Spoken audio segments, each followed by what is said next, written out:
But, I mean, we're talking about it. It's great to see you around again. But I want to talk to you about that decision. What led to you wanting to come back and be part of this team again? Just my productiveness.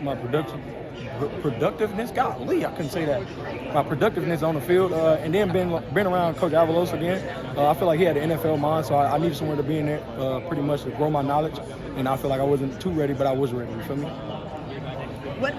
How important is it for you to have that continuity defensive coordinator position, especially as you not only complete your college eligibility but prepare for the next level? I feel like being able to have him, like he helps me grow in different aspects that I didn't know I can grow in. You feel me? So I feel like being able to be with him, he's grown me as a player.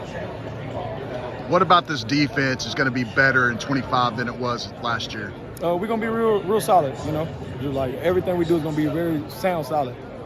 You guys started a little bit slow, both sides of the ball last fall, but really turned it on after kind of that Utah game. How do you ensure that you start fast this year, especially with kind of that marquee standalone game to open? So pretty much it's kind of off, but we've been getting to know each other. So different things like this, we know like how to get you turned up, how to fire you up, and different things like that. So being able to do that it gets us right. You're definitely one of those players that's capable of firing people up. For sure. How are you approaching leadership this year, balancing kind of being the Bud Clark that we know and love with also having high expectations for your teammates? I'm very, I always try to be approachable, do different things like that, but I also try to feed off knowledge into my freshmen, to different like players that even my age, so I try to make sure that we all like level each other, you feel me?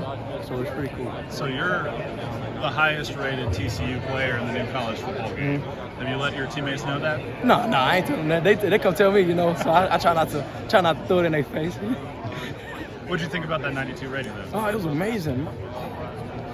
I'm not gonna fanboy right now, but man, I feel like it was pretty great. I go home and I sit there. My son look at me on the game and they're like, "Dad, like he know who it is." Like it's pretty cool. It's amazing actually. If you're not gonna let your teammates, you're definitely gonna be letting your son know about that rating his whole life, I'm right? telling him all his life. He already know now. So just talk about being a dad and playing college football and all the responsibilities you have. How do you balance that? How do you manage that and make sure that you're good? I do it, I try to balance as best as I can, but I also have a great fiance at home, so I feel like she helps me do everything that I can do to balance everything that I have for football. So if I'm in football, she does everything at home for me. How special is it for you to be able to have that family watching you play, watching you be a part of this program? It's pretty great, honestly. Like, I'm young, but I got my fiance at a young age, and I love it. I feel like everything's falling into place for me. How old is your son now? My son is still 2. He turned 3 in December. Yeah, and he talks way more now. Oh, at 2, they don't stop talking. Just wait. They don't stop. I've got 11 to 7. They still don't stop.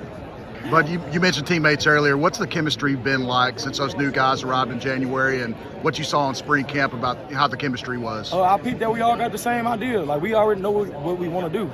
Like everybody's shooting for the national championship, but there's only 2 people that can go, 2 teams that can go, and we try to be one of those teams that go back.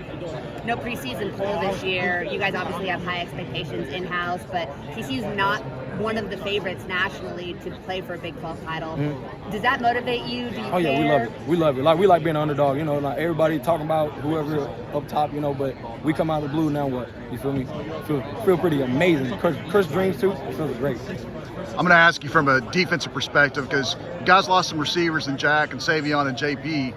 But as a defensive player, I know you didn't go through spring camp, but you were out there every day. What did you see from the receiver corps? And what do you say to the fans about the guys that are worried about the receivers right now? They ain't got to be worried about it, because we got some firepower, my boy. That's all I'm going to say. We got some firepower. Holy. You dealt with some injuries in fall camp last year, especially in the secondary. You guys should be getting some people back. How do you think that unit looks? Is it going to be a strength of the team and a strength in the conference? Yes, man. We're going to have strength on both sides of the ball, actually. Like, I feel like there's no weakness wherever we go. Yes, ma'am.